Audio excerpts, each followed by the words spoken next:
Hello, good morning, and welcome to my morning muse with Oludayo.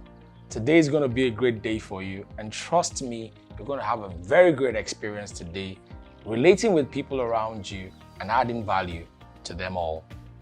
I'm excited today because I have an opportunity to share insight with you in a muse. Today, my focus is on how you respond to the obvious flaws in your character. How do you respond to the apparent issues in your reputation? Many of us have never learned how to bounce back from defeat. Many of us have not known how to express resilience in our lives. And this is where the muse for today is drawn from.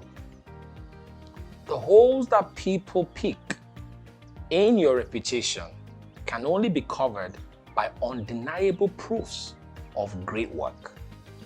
Friend, one of my mentors always will say, nothing commands respect like results, and nothing silences opposition like proofs.